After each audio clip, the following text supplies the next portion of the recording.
Buenas noches.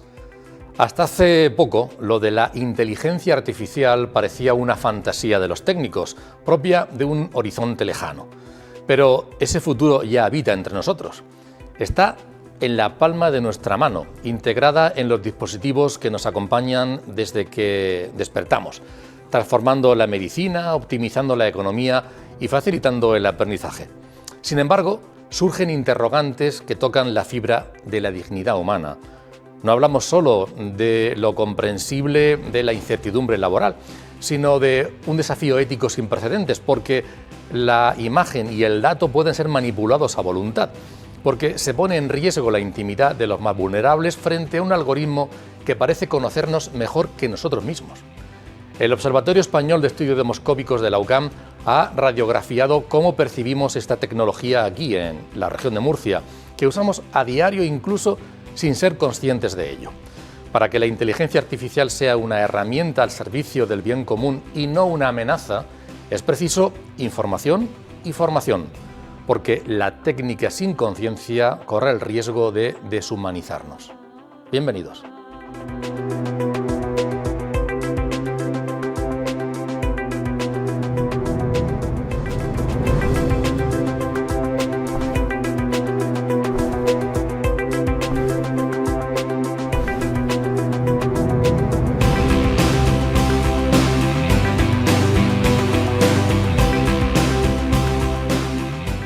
Muy buenas noches y bienvenidos al debate de Popular Televisión. En efecto, vamos a analizar en el transcurso de este programa todo lo bueno que nos trae las nuevas tecnologías en general y la inteligencia artificial en concreto.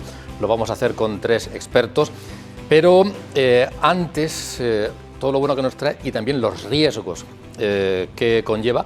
Pero antes, y como ya lo hicimos la semana pasada y haremos también en próximos programas, como estamos a inicio de año, lo que queremos es que representantes de públicos, de partidos políticos, de organizaciones empresariales y sindicales, etcétera, etcétera, nos den su punto de vista acerca de cómo ven este año, cuáles son o debieran ser las prioridades para abordar.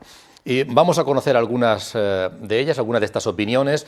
En primer lugar, vamos a escuchar a Míriam Guardiola, que es diputada nacional del Partido Popular, porque vamos a ofrecerles declaraciones de partidos políticos. Vamos a escuchar a Míriam Guardiola, que ha hecho una valoración de 2025 y también una proyección, bajo su punto de vista, evidentemente, de lo que puede dar de sí o debe 2026. No fue un buen año para el Partido Socialista de Pedro Sánchez, sino todo lo contrario. Podemos calificarlo como un año horribilis, un año marcado por la corrupción, los escándalos sexuales del Partido Socialista, un caos absoluto en la gestión del Gobierno de España y la parálisis y el bloqueo institucional y político de Pedro Sánchez. Le espera un auténtico viacrucis judicial, un calvario judicial con un rosario de causas judiciales pendientes que acorralan al Gobierno de España, al Partido Socialista y a los propios familiares de Pedro Sánchez. Caso hidrocarburos, caso obras públicas, caso mascarillas, caso Rescate Plus Ultra, caso SEPI. También al Partido Socialista con esa presunta financiación ilegal del Partido Socialista o las cloacas del Partido Socialista dirigidas por esa fontanera Leire Díez. Y lo que hemos descubierto en este año 2025 es un auténtico Michu en el propio seno del Partido Socialista, con acoso sexual a mujeres y algo que es todavía peor, el propio Partido Socialista tapando esas denuncias de acoso sexual a las mujeres. Lo que espera la inmensa mayoría de los españoles es que podamos elegir libremente en las urnas el futuro que queremos todos para España, porque esta situación a nivel político, institucional, económico es totalmente insostenible. Que hay tres citas electorales muy importantes, Aragón, Castilla y León y Andalucía, y creemos firmemente que ocurrirá lo mismo que en Extremadura, una debacle histórica del Partido Socialista, porque creemos que los ciudadanos están castigando las políticas del Partido Socialista. A nivel económico, lo que esperamos es que no sea un año tan catastrófico a nivel de fiscalidad como el 2025. El año 2025 termina y ha acabado con una cifra récord en materia de subidas de impuestos, más de 100 subidas de impuestos. Desde que gobierna Pedro Sánchez, del Partido Socialista, la vivienda ha pasado de ser la preocupación número 16 a la preocupación número 1. Esto es una cosa muy grave y desde luego que pregunten a las familias, Pedro Sánchez se jacta de que la economía bien, que le pregunten a las familias que no pueden llegar a final de mes, que no pueden pagar la factura de la luz o que no pueden hacer la cesta de la compra. Todos los sondeos a nivel nacional están dando una subida, un incremento en intención de voto de Vox.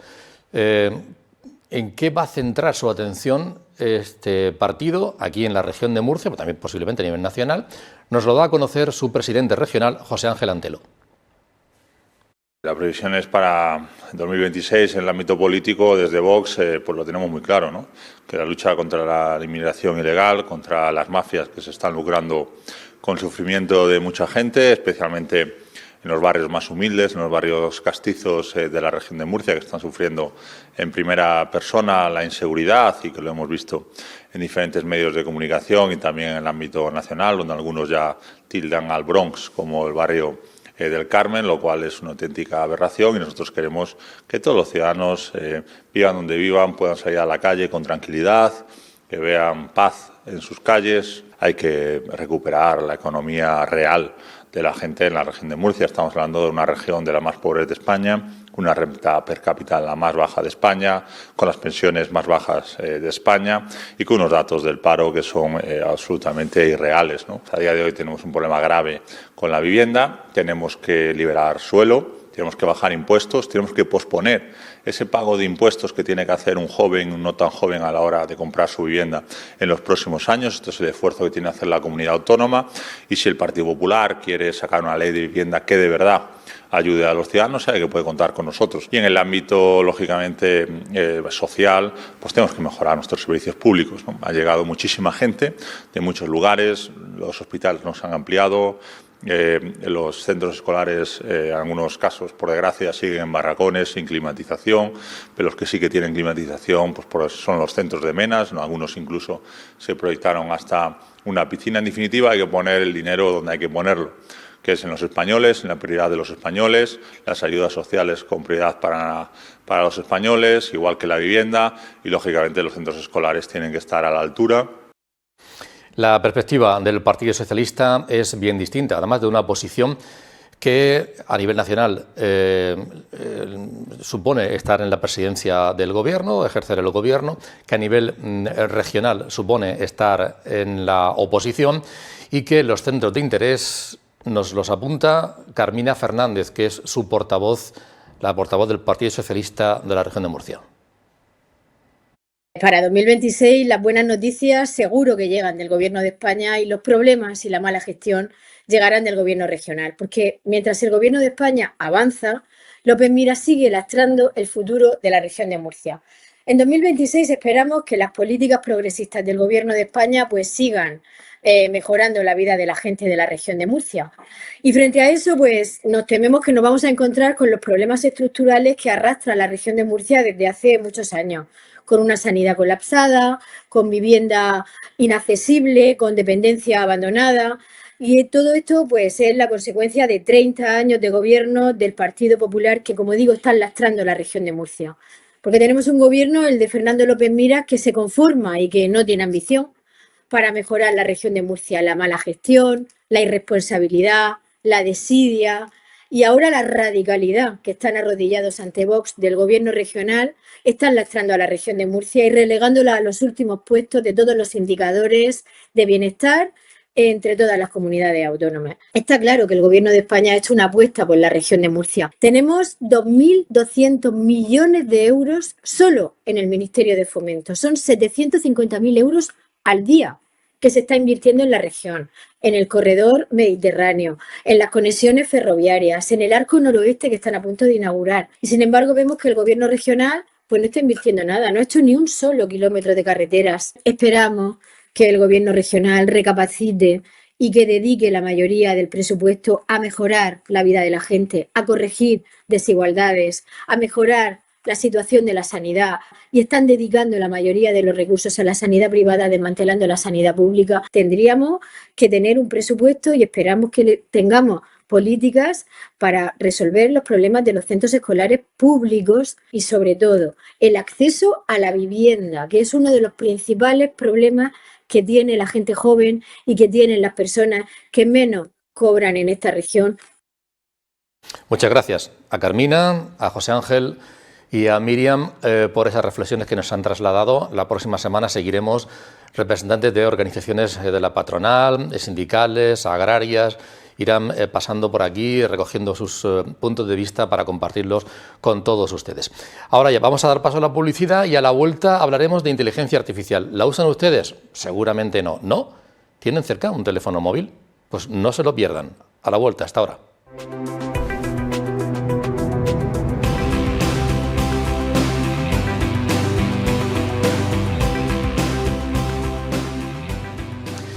Bueno, y una vez conocidas esas valoraciones de representantes sociales de nuestra región sobre qué previsiones hacen de cara a este año en el ámbito político, económico y social, seguiremos con ellas durante las próximas fechas, incluso pasado San Antón. Les ofreceremos varias más. Vamos ahora a adentrarnos en el asunto que les proponíamos al principio. ¿Usan ustedes la inteligencia artificial? ¿Creen que sí, voluntariamente, o de manera inconsciente lo hacen y no lo saben? Vamos a analizar este asunto con tres expertos que conocen bien este asunto a raíz de este informe que ha elaborado el Observatorio Español de Estudios Demoscópicos, que señala que muchos ciudadanos usamos la inteligencia artificial y en general nuevas tecnologías sin ser conscientes de ello, cosa que genera seguramente dos problemas. Por una parte, podemos meternos en alguna complicación de manera inconsciente y, segundo, le podríamos sacar un rendimiento positivo y no somos capaces de hacerlo porque no conocemos ante qué tecnología estamos. Vamos a presentarles a los invitados. Paco Arcas es ingeniero en informática y tecnologías de la comunicación y doctor en inteligencia artificial. Es profesor investigador en la Universidad Católica. Bienvenido, Paco, gracias por estar aquí. Muchas gracias por invitarnos. Bueno, analizas muchas cuestiones relacionadas con redes, con dispositivos móviles, con la ciberseguridad también. Tiene mucho que ver con los ciudadanos y con las empresas en general, con toda la sociedad. Así que gracias por estar aquí y por ayudarnos a adentrarnos en este mundo o a profundizar en él. Nos acompaña también Federico Juárez, que es director de la Cátedra de Inteligencia Artificial de la UCAM. Él además es un profesional de la salud y de la docencia y nos echará seguro una mano muy interesante en este ámbito. Federico, bienvenido, muchas gracias. Encantado. Y tiene que ver también mucho con todo ese asunto, con la divulgación y también con la actuación para poner orden cuando se desordena, cuando se desmanda en este ámbito, y lo hacen, por ejemplo, la Guardia Civil, y además tiene, de vez en cuando en los medios de comunicación vemos actuaciones suyas en todo nuestro país, y hay una serie de profesionales muy formados y pendientes siempre de lo que está ocurriendo. Lo que pasa es que es una carrera contrarreloj permanente. Eladio Martínez es el jefe del equipo de delincuencia económica y tecnológica de la Comandancia de la Guardia Civil en Murcia. Bienvenido, Eladio. Muchas gracias. Gracias por invitarnos. Gracias por estar aquí. Es una carrera de fondo permanente, hay que estar preparándose. Una carrera de fondo y que va muy rápida. Y va muy rápida las dos cosas, Va muy ¿no? rápida, sí. Pero poco a poco nos vamos poniendo nuestras metas y vamos consiguiendo alcanzar a estos ciberdelincuentes y los retos que nos van proponiendo todos los días. Muy bien. Yo decía al principio que seguramente decimos, no, yo no uso la inteligencia artificial, pero resulta que tengo un móvil en la mano, un smartphone en la mano, y esto sí, pero la inteligencia artificial no. Entonces, vamos primero a saber de qué hablamos. ¿Qué es, Paco, la inteligencia artificial? No sé si como concepto o poniendo ejemplos nos puedes ayudar para que los ciudadanos sepan si sí o si no. ¿Dónde estoy? Bueno, lo primero que suscita controversia es el propio concepto. Inteligencia y artificial. Hay incluso estudiosos de la materia que consideramos que es un oxímoron, es una incongruencia. Eso es. Puesto que la inteligencia es algo que se nos atribuye formalmente a los seres humanos y artificial pues no es precisamente algo natural, evidentemente. Entonces el concepto ya en sí lo que trata de reflejar es la capacidad de una herramienta informática, un programa, un software, de simular alguna cierta, simular, que no emular, que parezca que, no que lo esté haciendo en la medida de lo posible de manera... Aunque esto está cambiando también con lo que ahora se denominan modelos del lenguaje. Hay también cierto interés filosófico y ético en cómo se comportan, o sea que se están acercando cada vez más a nuestras inquietudes como humanos. Entonces es la capacidad de simular el comportamiento de alguna faceta humana. La visión, el habla, la escritura, el movimiento, en el sentido de la robótica, cualquier capacidad humana, no todas, sino especialmente alguna en particular, simularla como lo hacemos las personas. Ejemplos, Paco. Bueno, pues... sencillos, cotidianos. Sí, realmente, pues si todos escribís un correo electrónico, te está sugiriendo la siguiente palabra porque ha analizado las anteriores. Si abrís Instagram y os ponéis un filtro de unas orejas y carita de perro, movéis la cabeza y las orejas te siguen, te están reconociendo el gesto, te están reconociendo que es tu cara, que es tu boca, y te pone una lengua colgando de tu boca. Eso es inteligencia artificial. Cualquier filtro de Instagram lo lleva. Sí. En televisión, en el ordenador, en programas con los que trabajamos. Muchas personas consideran que, de hecho, se deduce de la encuesta, que está muy bien traída en tiempo y forma, piensan que la inteligencia artificial es una herramienta que yo abro, como si abres un programa ofimático para escribir, lo abro, lo uso y lo cierro. Sí. Cuando en realidad no es así. La inteligencia artificial hoy en día está en cualquier dispositivo, en el propio móvil, pero desde los propios fundamentos de analizar qué aplicaciones están usándose en primer plano o en segundo plano, optimizar la batería, está en todos lados. Lo que pasa es que consideramos que la inteligencia artificial es lo que ahora ha saltado del ámbito académico al uso común de la ciudadanía, que es eso, los GPTs, los modelos del lenguaje. Pero eso es uno de los ámbitos muy sorprendentes, pero es uno de los ámbitos de la inteligencia artificial. Pero esto viene de la época de los 60, empezó, yo ya me doctoré en el 92 en redes neuronales, que es la base de todos estos modelos, y lleva muchísimos años aplicándose. Eladio, Federico, siguiendo con estos ejemplos, de uso más o menos cotidianos, para que cualquier ciudadano que nos esté viendo diga, pues entonces yo sí estoy en esto.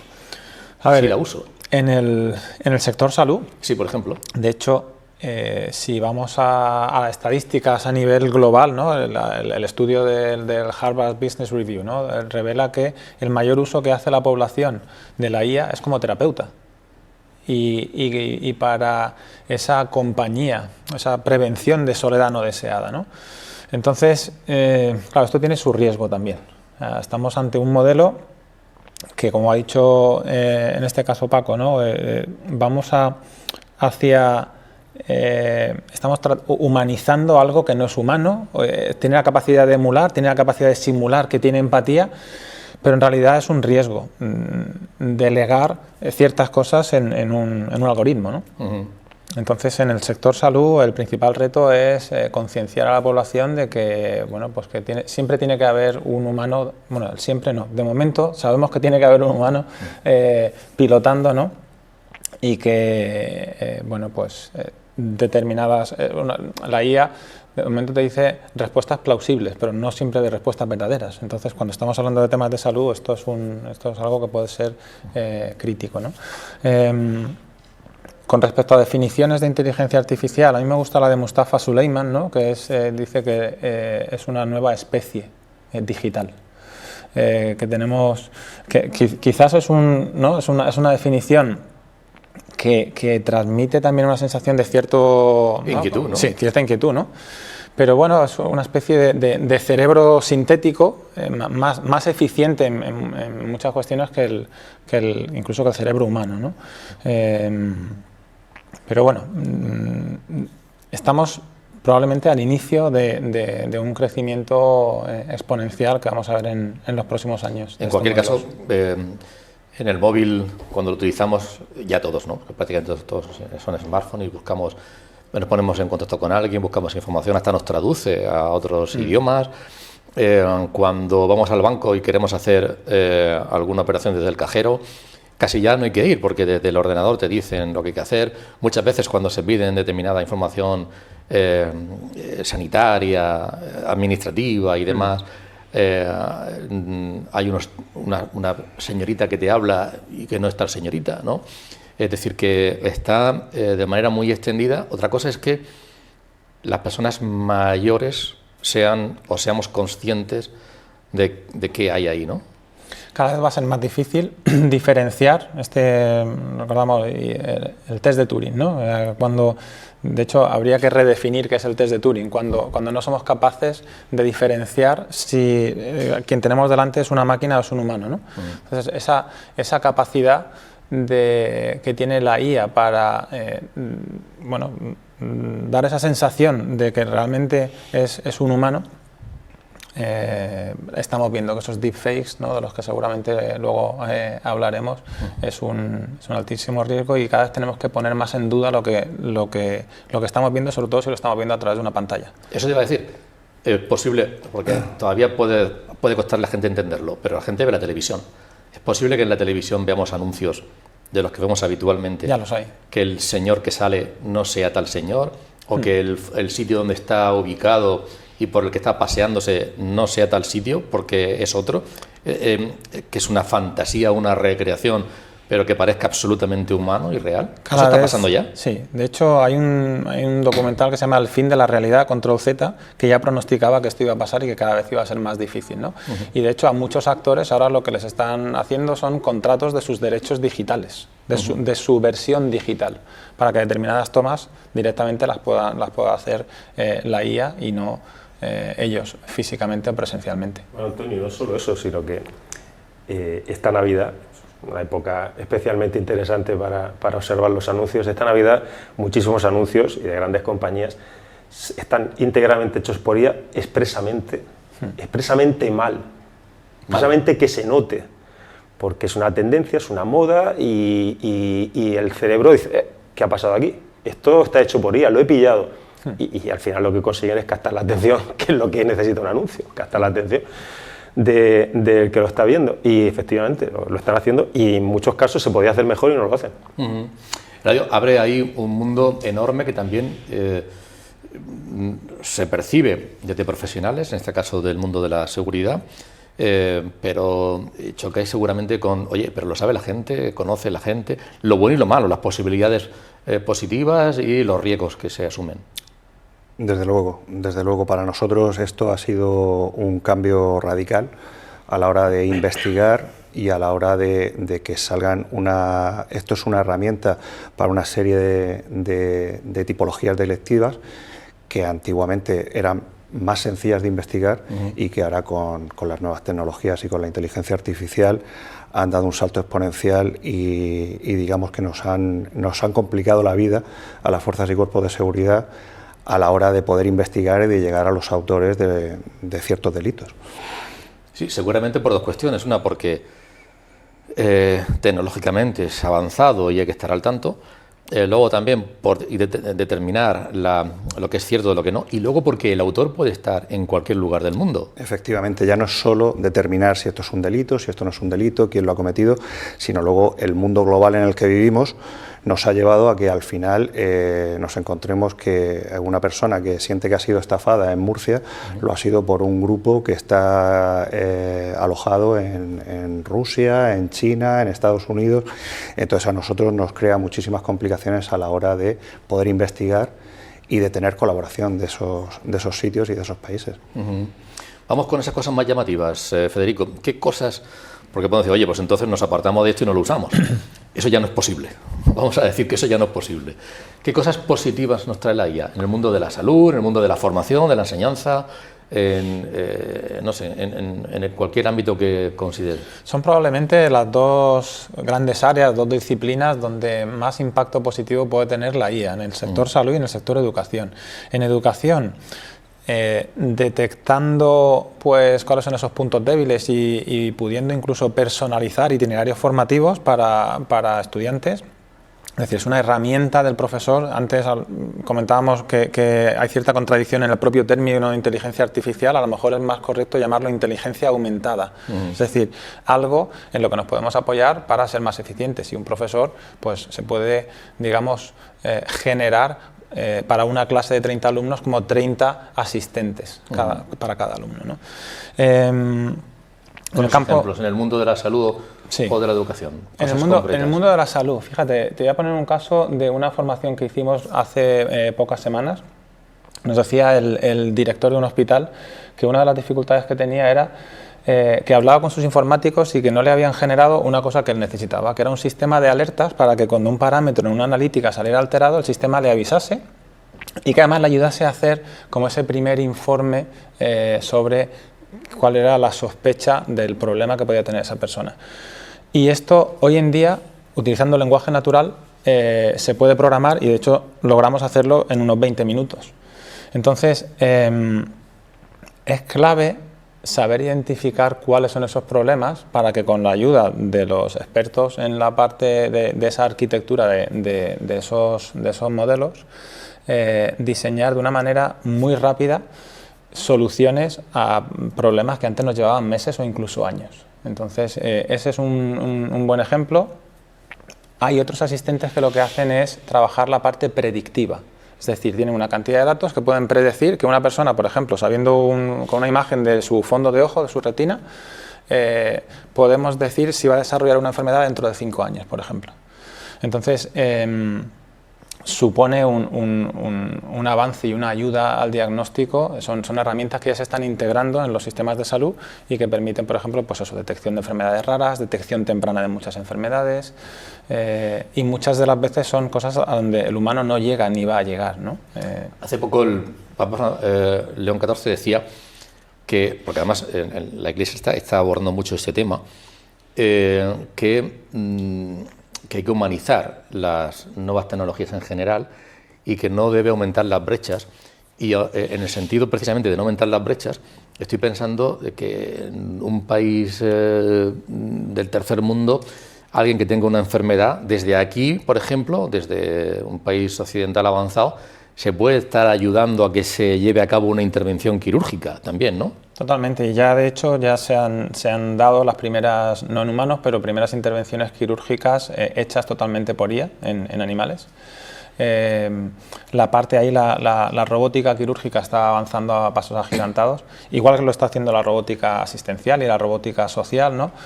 Pero sí, es una democratización en el uso de la IA y para estos fines, desde luego, es muy útil y muy importante.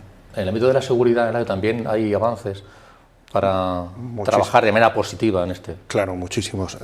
Para nosotros también ha sido una herramienta fundamental ahora mismo a la hora sobre todo de análisis de datos. Cuando tenemos grandes cantidades de datos, nos ayuda muchísimo. Tenemos ciertos programas para trabajar, para poder cruzar datos, para poder llegar a conclusiones, aunque es verdad que una vez que trabajados con inteligencia artificial, siempre nos gusta a nosotros corroborar e intentar comprobar que esos datos que nos da son correctos, porque al final seguimos teniendo esa pequeña desconfianza que a lo mejor no debería ser tal, pero nosotros preferimos, una vez que nos da los resultados, analizarlos nosotros de manera personal.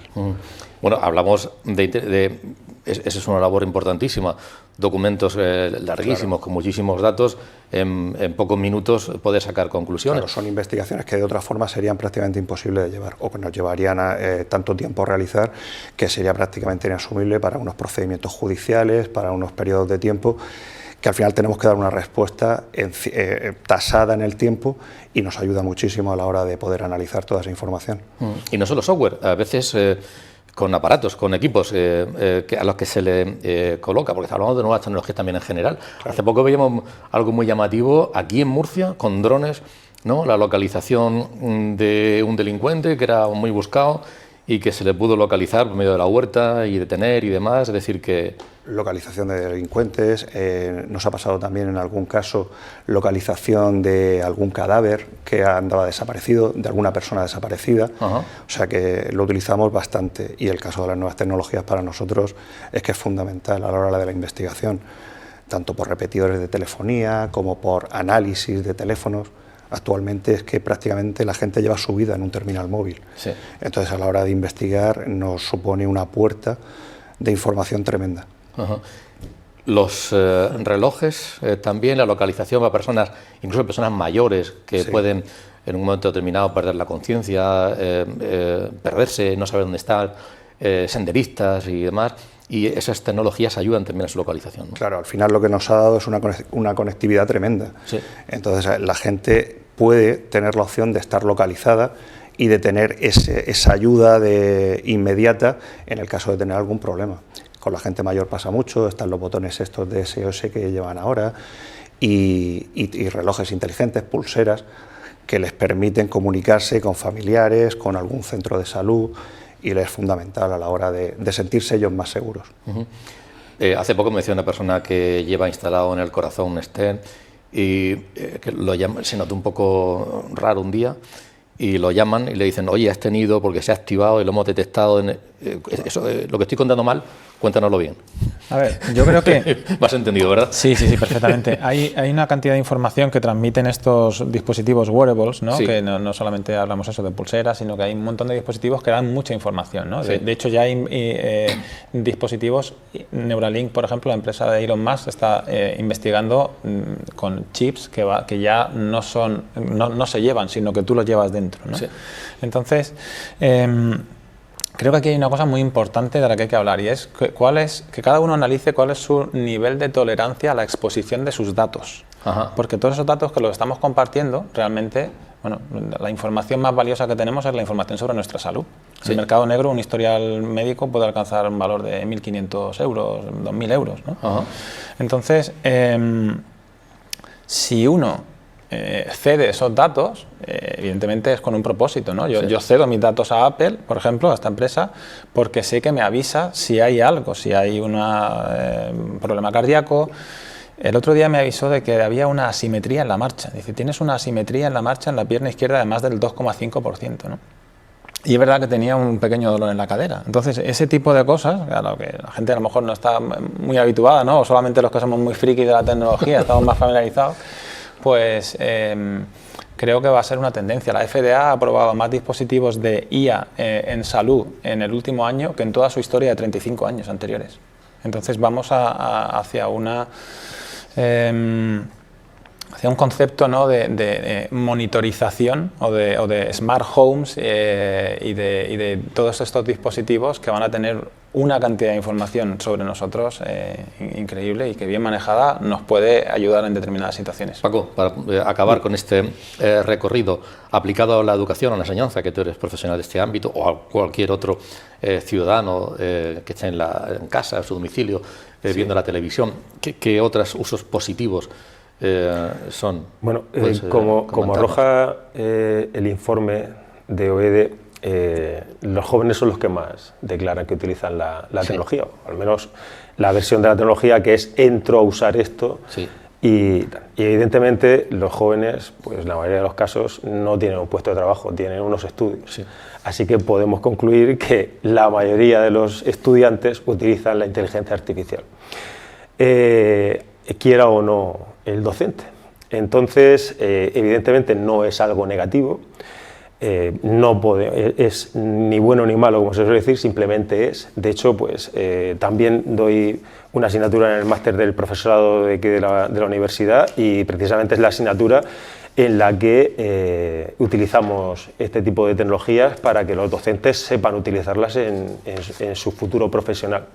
Porque en realidad, si el alumno lo utiliza y el docente lo utiliza y todo el mundo se calla, porque parece que es que lo hacemos para hacer trampas, pues estamos haciendo el tonto, unos y otros, porque los profesores dicen, pues yo voy a corregirlo con IA, porque para que voy a leer algo que ha escrito la IA, y así que estamos haciendo algo que realmente no tiene sentido, que es el fin último de la educación, que es que el alumno trabaje. Mi padre dice que nadie aprende en cabeza ajena, y si la cabeza encima no es de otro humano, sino que es de una máquina, no sé a dónde vamos. Entonces, el alumno tiene que trabajar la materia. El hecho de que un alumno, el hecho de que un robot de Boston Dynamics, que lo vemos en los vídeos, sea capaz de dar saltos, volteretas hacia atrás, hacer catas de artes marciales, no significa que nosotros no salgamos a correr. Si no, ya que lo hacen los robots, ¿para qué lo voy a hacer yo? Lo estamos haciendo con el cerebro. No tiene ningún sentido, ¿verdad? Bueno, pues realmente lo que pretendemos es que la IA está ahí, ha venido a cambiar el terreno de juego y hay que jugar con lo que nos ha dado la tecnología, que no es la primera vez que sucede. Lo que pasa es que el salto es abismal. Ha sucedido con los móviles, y ha sucedido con la imprenta, ha sucedido con tantísimas cosas a lo largo del tiempo. Lo que sucede es que lo que antes era una adopción tecnológica de cientos de años, del periódico a la radio, o de decenas de años, de la radio a la televisión, ahora es cuestión de años, de meses. Yo voy a poner un ejemplo, no me gusta, pero un ejemplo personal muy sencillo, muy cotidiano, muy sencillo, muy básico. Mi padre tiene un pequeñito huerto en el que se entretiene y puso unas lechugas y a los pocos días estaban comidas. Y no sabía muy bien qué podía ser y qué tratamiento tenía que ponerle. Y con el móvil le hicimos una fotografía, le pedimos a la IA qué podía ser y nos pidió la IA que le hiciéramos la foto por arriba y por abajo, detectó cómo era y dijo, es la oruga de no sé cuánto, que sale por la noche y por la mañana no, y el tratamiento adecuado es fulanito, aquí, en el teléfono móvil. Fíjense ustedes, y cuántas cosas si no. Vamos a ver ese estudio al que hacíamos referencia, que ha hecho el Observatorio Español de Estudios Demoscópicos de la UCAM, sobre, hemos preguntado, ¿usted usa la IA, la inteligencia artificial? Vamos a ver los resultados, y la mayoría, el 55%, dice que no la usa. Ya ven ustedes que no estamos en lo que tenemos que estar, porque sí la usamos, pero no somos conscientes. El 55% dice que no la usa en ningún caso. Luego, quienes sí conscientemente la usa, dice que en un 11%, 11,6%, que sí la usa para asuntos personales, para temas de salud, para temas familiares, para hacer compras, el 11,6%. Luego el 7,3% menos para en el ámbito profesional, en su puesto de trabajo. Y el 17,9% dice que en ambos casos, tanto para un asunto como para otro. Eladio, bajo tu punto de vista, ¿qué refleja esta encuesta? ¿Qué conclusiones saca? Pues yo creo que la gente tiene desconocimiento sobre lo que es inteligencia artificial y que al final la utilizan incluso sin saberlo.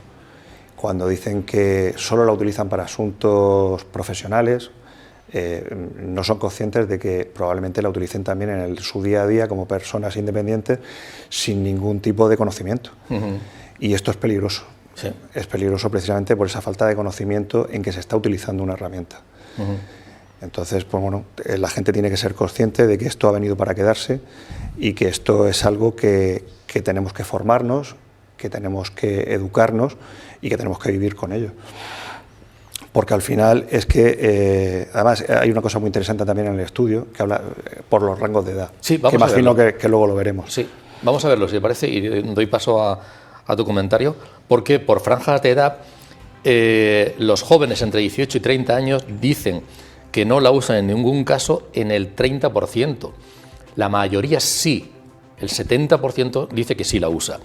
Sube al 49% en la siguiente franja de edad, sube al 56% en la siguiente franja de edad y sube al 73% en las personas mayores. Es decir, que evidentemente cuanto más joven se es más consciente de que se usa, cuanto más mayor no hay conciencia ninguna.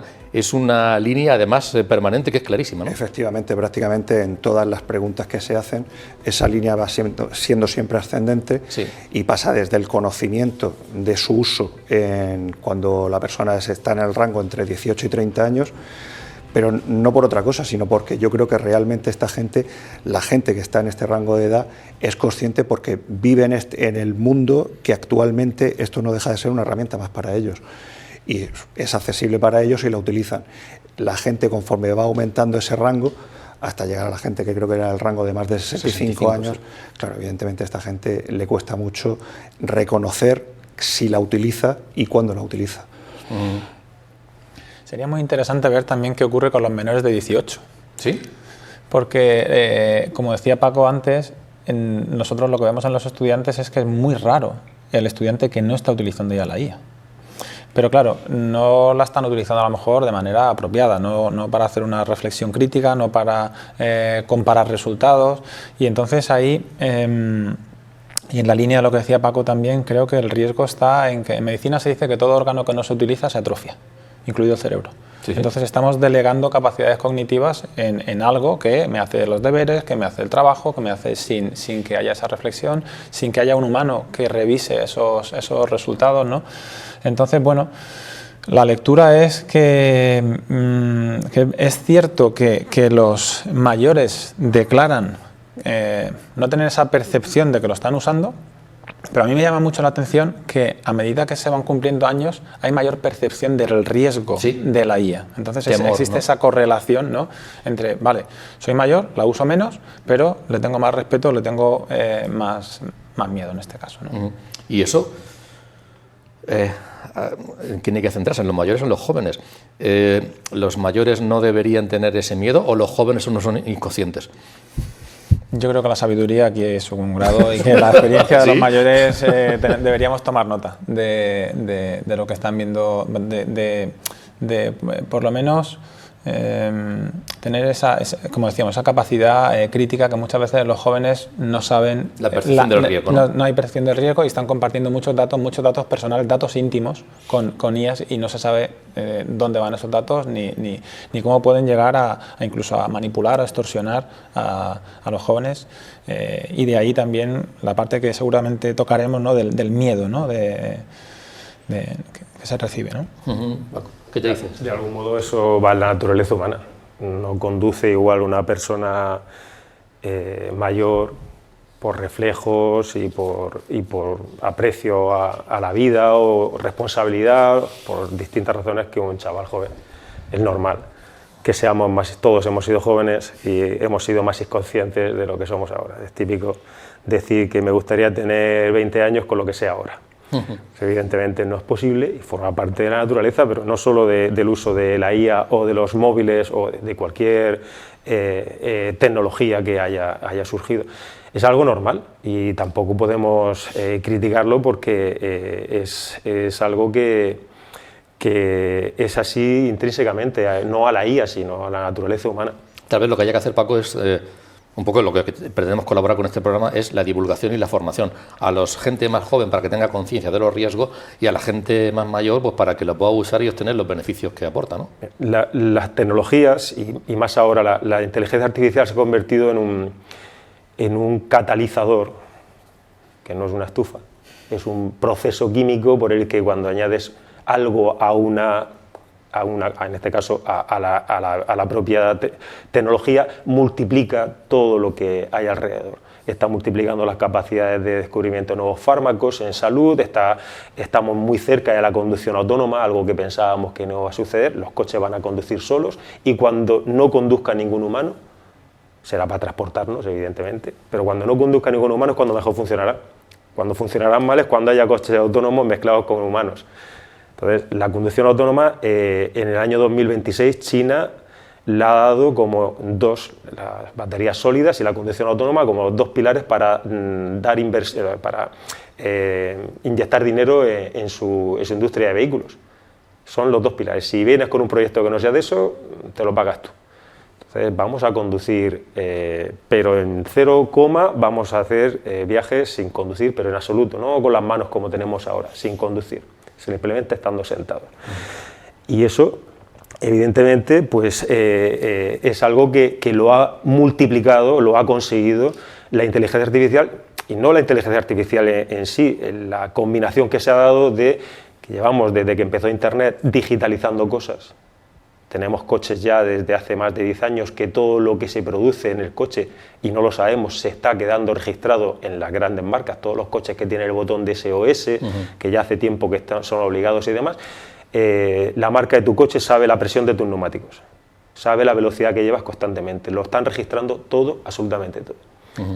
¿Vale? Y lo has aceptado en el mismo momento que compraste el coche, sin explicártelo. Registran absolutamente todo. Y con esos datos, y con la capacidad de almacenamiento, y con la capacidad de cómputo que tenemos hoy en día, hemos conseguido esta IA que realmente nos ha hecho cambiar nuestra forma de vivir. Y ese catalizador va a hacer que todo vaya creciendo mucho más rápido, muchísimo más rápido de forma exponencial, y el ser humano es lineal. precisamente todo esto genera también inquietud. Hemos hablado de todo lo positivo, algunos riesgos, pero genera inquietud. Y hemos preguntado a los ciudadanos, bueno, no he dado el dato, la muestra es de 800 personas en la región de Murcia, muy bien estratificada por franjas de edad, por ubicación geográfica, por sexo, y es una muestra que en torno a un 4,5% de margen de error y es, por tanto, bueno, pues muy fiable. Hemos preguntado también cuánto le preocupa determinadas cosas sobre la IA. Hemos leído mucho de quitarnos el puesto de trabajo y en efecto aparece que es un asunto que preocupa, pero es de cuatro asuntos es el que menos preocupa. Por delante hay 3 que tienen además un nexo, que tienen algo en común, y es cuestiones humanas, éticas.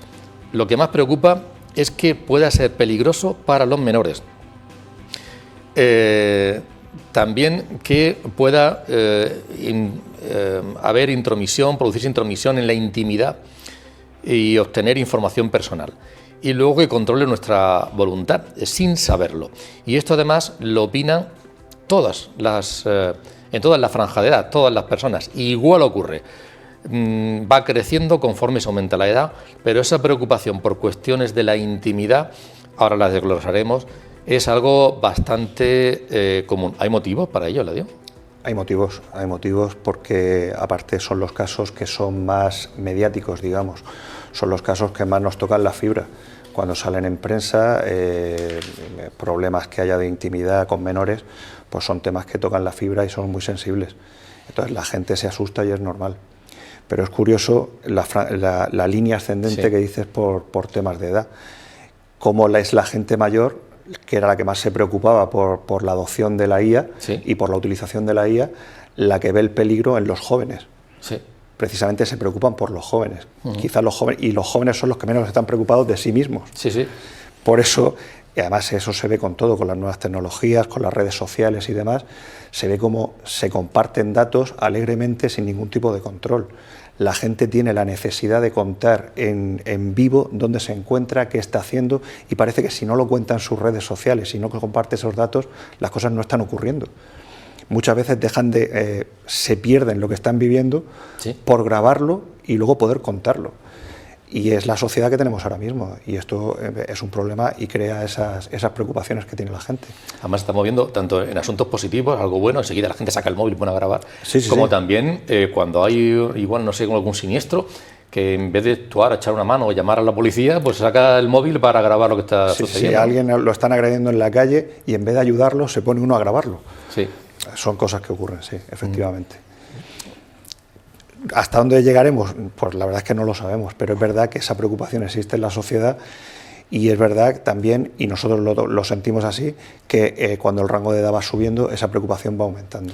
De hecho, hemos profundizado un poco en este asunto y hemos preguntado sobre esa utilización de fake news, de manipulación. Por cierto, ayer salía una información en los medios, leía, no sé si era en La Rioja, que algunos chicos de un instituto habían fotografiado con un móvil a una compañera y le habían recreado el cuerpo desnuda y lo habían movido en redes sociales y ha generado pues desde el sufrimiento a esa chica y al entorno.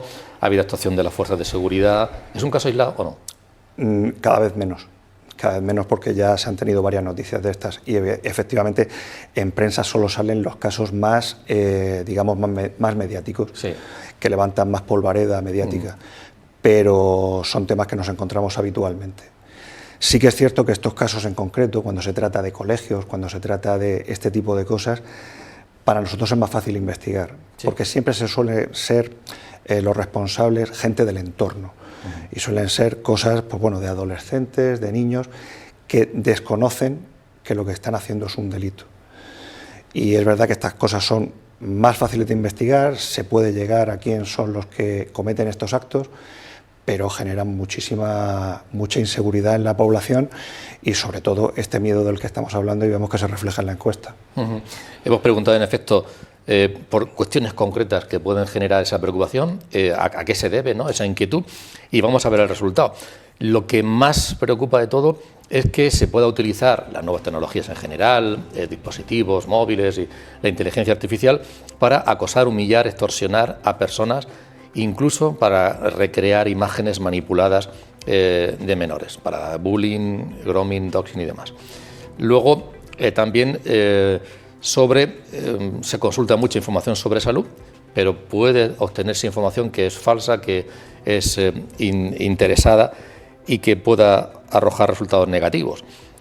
Seguidamente, un poco menos, pero también importante, pues la manipulación de informaciones que tienen que ver con cuestiones geopolíticas o militares. Estamos viendo ahora continuamente, oye, en Irán las imágenes que vemos de protestas son ciertas, no son ciertas. Primero ponemos ese filtro y luego ya pensamos qué está ocurriendo en el país, pero primero intentamos saber la veracidad de las informaciones o de las imágenes. Seguidamente noticias sobre actividad política y luego también se dice, pero ya menos, oye, la actividad privada de personajes públicos. Sí, está mal, pero oye, eso es de los públicos, como que me afecta a mí menos. Paco, ¿qué te dice ese...?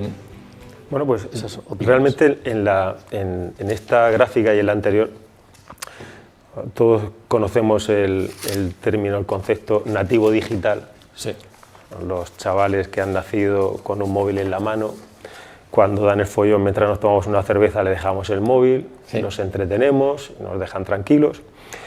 Y en realidad para mí son huérfanos digitales, no son nativos digitales. Los hemos dejado de la mano de Dios, no tienen un padre que les enseñe a cruzar la calle. Paco, porque no saben los padres.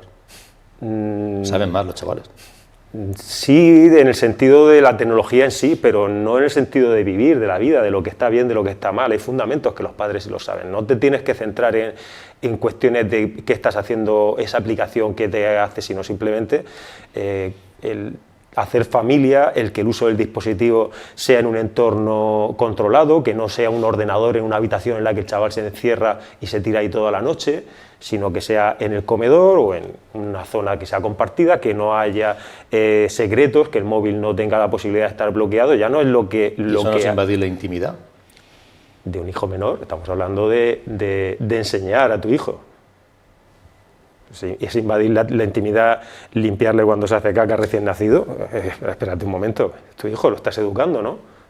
Entonces tendrás que educarlo en todos los ámbitos y en este también.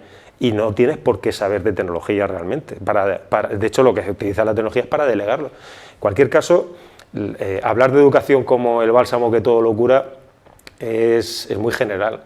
Hay que hacerlo de una manera específica, habría que aterrizarlo en actuaciones concretas, reales.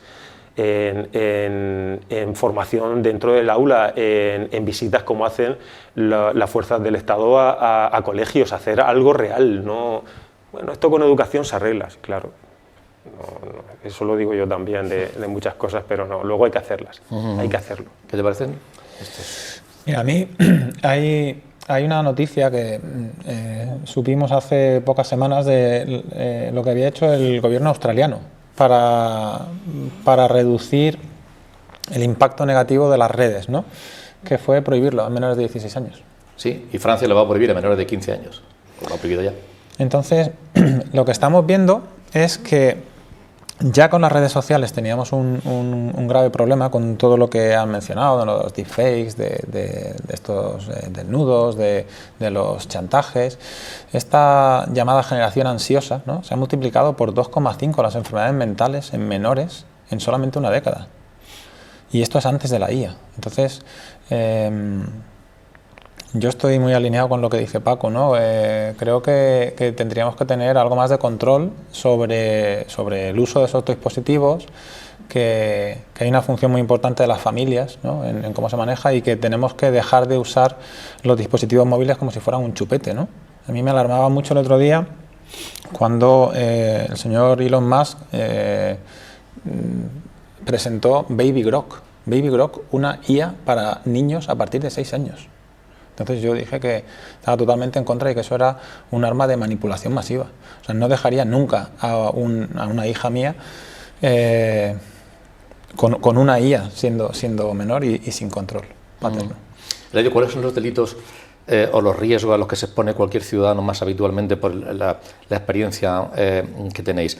Esos mensajes que recibe uno en el móvil, le ha tocado no sé qué premio, páseme tales datos. No sé quién promueve una iniciativa benéfica, haga una aportación. ¿Qué tipo de cosas hay entre las que deberíamos abrir los ojos, especialmente personas mayores? Vamos a ver, el problema principal que se presenta tanto con las redes sociales como con la IA es el compartir los datos personales y la vida de cada uno. Cuando facilitamos en Internet toda nuestra vida, todas nuestras imágenes, todas nuestras vivencias, sí. La gente, o sea, los ciberdelincuentes pueden tener acceso a ella. ¿Cómo acceden? Pues normalmente por ingeniería social, algo que utilizan muchísimo a la hora de, como dices, te mandan un mensaje, oye, pues te ha tocado un premio, o con encuestas. Al final acceden a tu vida y tienen una cantidad de datos brutal de ti. ¿Qué es lo que hacen con eso? Pues luego te generan como estafas personalizadas para cada persona. Hasta parece tu nombre.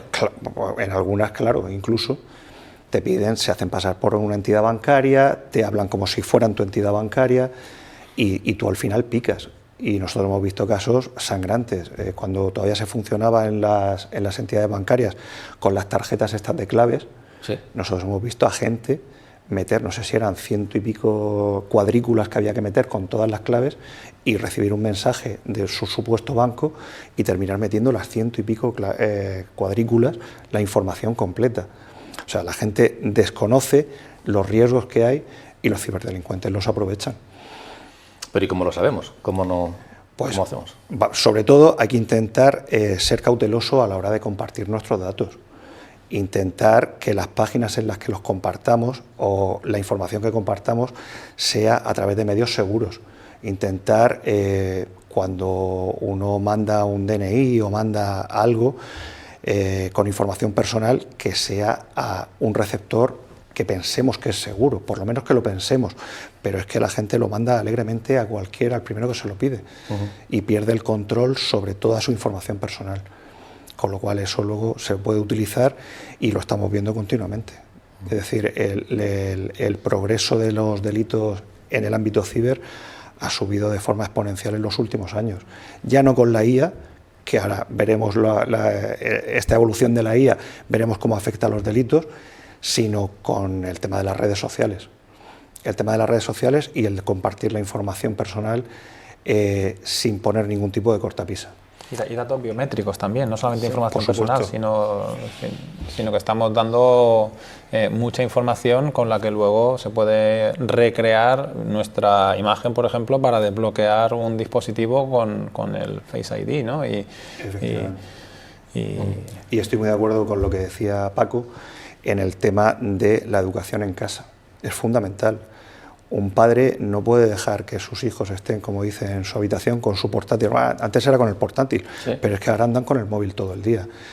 Estos móviles son ordenadores, no nos equivoquemos. Y con este móvil tú puedes estar en peligro 24 horas al día, porque es como si estuvieras solo en la ciudad, en un callejón oscuro de la ciudad más peligrosa de España.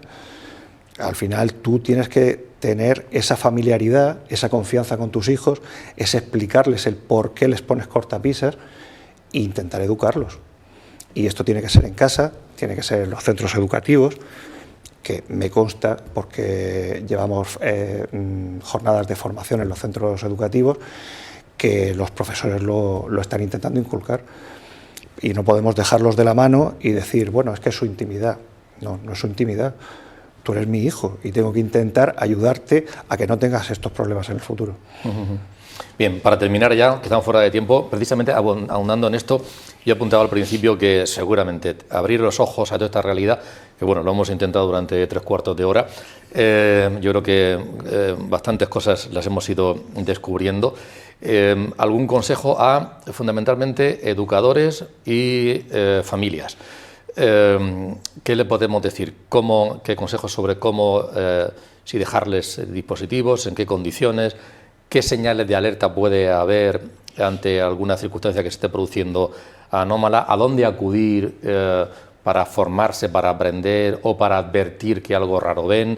No sé si hay sitios a los que recurrir. Paco, en ese sentido, ¿qué podríamos, cómo concluirías? ¿Alguna aportación, algún consejo? No tengo respuesta real y efectiva, no tengo una varita mágica que vaya a solucionar el conflicto social que puede crear la IA. La IA, hay un anuncio de, no voy a decir la marca, me imagino que no se podrá, pero es un anuncio mítico de hace pocos años, en el que una persona que aplica un puesto de trabajo, el que está haciendo la entrevista o la que está haciendo la entrevista es un robot, una robot, y el que está aplicando al puesto de trabajo es una persona, es un chaval. Y le dice, bueno, ¿qué puedes aportar aquí a este trabajo? Tal, la IA hablaba, si lo hacemos mejor que vosotros, con más eficiencia, de manera, pues lo que puedo aportar son las ganas. La IA no tiene ganas. La IA no se levanta y dice, voy a ver si creo diferentes servidores en países que no tengan extradición con España y voy a lanzar un ataque de simulación de un banco a ver cuánta gente cae. Al final es la gente. La gente es la que usa la IA. La IA no se levanta y dice, voy a ver si creo un nuevo producto, voy a ver si le quito el trabajo a este y me quedo yo con su puesto de trabajo. Entonces, la jerarquía de la relación, el orden que establece la encuesta sobre qué es más importante o qué menos importante, yo lo comparto, 100%. Puesto de trabajo, bueno, vale, no sé, a lo mejor alguien piensa que la inteligencia artificial se va a quedar con todos nuestros puestos de trabajo y que un gobierno está dispuesto a tener 20 y tantos millones de parados aburridos en sus casas con un subsidio. Esto al final va de personas y la IA se ha metido en medio, pero es una herramienta más. No es un fin, es el medio. Es un medio que hay que aprender a utilizarlo, somos lineales, como he dicho antes, y esto tiene que ser poco a poco. Va a ir impregnando la sociedad poco a poco y llegará el día en el que yo sea una persona de 65 años que responda a esa encuesta y por tanto no podré decir lo mismo que mis padres. Y llegarán los chavales de 18 años que han dicho eso y tal. Nos encontraremos con muchos conflictos. Evidentemente, vamos a tener mal uso, buen uso, motivado por las personas, no por la IA. Al final estará Elon Musk o el alumno o el delincuente, es motivado por las personas siempre el uso y tendremos que ir adaptándonos poco a poco. No hay una varita mágica que mañana digamos pues barreras para todo el mundo o cursos para todo el mundo o... No la hay. Es decir, inquietud, iniciativa y formación, seguramente, ¿no? Para ir afrontando esta realidad, que es una realidad. ¿Algún consejo? ¿Familia, educadores, en los centros de enseñanza? Pues te diría, mira, uno muy rápido, muy sencillo para las familias, que tengan una palabra clave de seguridad. Porque ya... Palabra clave de seguridad. Sí, cada vez estamos viendo que antes con 1 minuto se podía clonar una voz, luego con 10 segundos y ahora con 3 segundos. Y no solamente pueden clonar tu voz, sino que pueden clonar tu tarjeta SIM y que alguien se haga pasar por un familiar que está... Exacto, que está en apuros, ¿no? Entonces, cuando tú le dices a esa IA que te está llamando que se hace pasar por un familiar, dime la palabra clave de seguridad, normalmente cuelgan. Ajá. Y hay otra muy rápida que es que... Pero que no lo apunten en ningún sitio. No, pero que lo tenga la familia. ¿Verdad que no? La familia y que diga, dime la palabra... Exacto. Que si la apunten en algún sitio, se lee. Y hay otra muy rápida que tiene que ver con no ponérselo fácil, en este caso, a los delincuentes o a quien quiere obtener nuestros datos para que esa manipulación o que esa extorsión sea más sencilla, que es que tiramos nuestros datos muchas veces al contenedor de la basura. Un paquete que nos llega de Amazon, todos nuestros datos están en la etiqueta, ¿no? Entonces es tan sencillo como borrarla con un algodón con alcohol antes de echarlo a la papelera de reciclaje. Bien, y no estamos facilitándole a los delincuentes nuestros datos. Eladio, ¿algún consejo de los que soléis dar seguramente? A colación de lo que ha dicho Federico, efectivamente es uno de los delitos que también se está dando, el tema de la llamada familiar con los deep voice, que no dejan de ser pues eso, una simulación de la voz de un familiar, incluso de un superior en el trabajo, para que hagas una transferencia que la hagas siempre con un espacio temporal muy corto, con una urgencia, para que no apliques los filtros que pueda tener la empresa o tu propia familia. Y como dice uno de las recomendaciones que se da, es que las familias tengan eso, una palabra clave para detectar si es tu propia familia la que está poniéndose en contacto contigo. Los ciberdelincuentes son muy, muy hábiles. Estáis también trabajando con los centros de enseñanza secundaria, por ejemplo, con algunas convocatorias, algunos concursos, algunos juegos para aprovechar la formación, ¿no? Tenemos este año, que ha sido un éxito total, el tema de la Ciberliga, ¿sí?, que se realiza, que patrocina la Guardia Civil o que promueve la Guardia Civil, y es verdad que ha sido un éxito total porque hemos pasado del año pasado, estamos ya, creo que es en la 7ª edición, y hemos pasado, si no me equivoco, de tener han sido 13 comunidades autónomas, creo, las que han participado, en Murcia 63 centros, muy bien, y en España un total de 800 centros, y se ha pasado una participación de 17.000 a 30.000 estudiantes.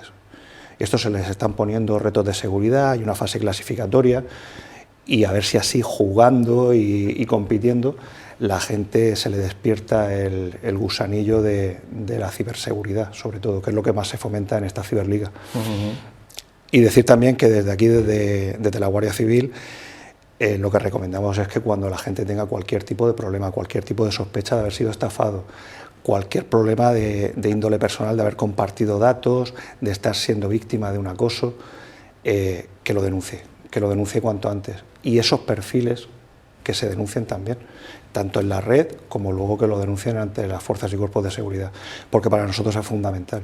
Y el espacio temporal también es muy importante. Cuanto antes se haga, mejor.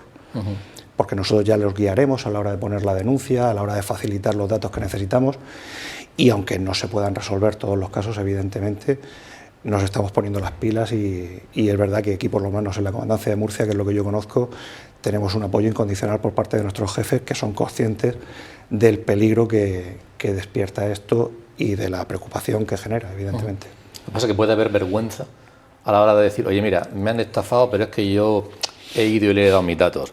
O una chica, un chico de mi hijo o mi hija está circulando esto, no sé, igual hay cierto pudor a confesar esto. El pudor puede estar, pero al final la estafa y el acoso sigue estando. Es decir, no por no denunciar vas a dejar de estar estafado o vas a dejar de ser acosado. Es decir, la única forma es denunciar para intentar acabar con ese tipo de estafa y con ese tipo de acoso. Es la única forma de poder luchar contra esto. Que la gente denuncie y que cuando tenga dudas, que pregunte.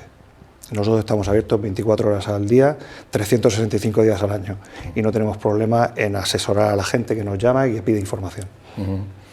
Pues muchísimas gracias, Eladio, por haber estado aquí con nosotros. Federico, encantado. Y Paco, ha sido un placer contar con vosotros. Esto es un programa real. Nosotros 4 sí que estamos aquí físicamente y hemos compartido con todos ustedes esos datos del observatorio que hemos realizado y el análisis y las reflexiones, intentando aportar ante la opinión pública pues claridad sobre esos asuntos que los propios ciudadanos plantean como dudas, como temores y demás. Gracias por habernos seguido. Volveremos Dios mediante el próximo jueves. Buenas noches.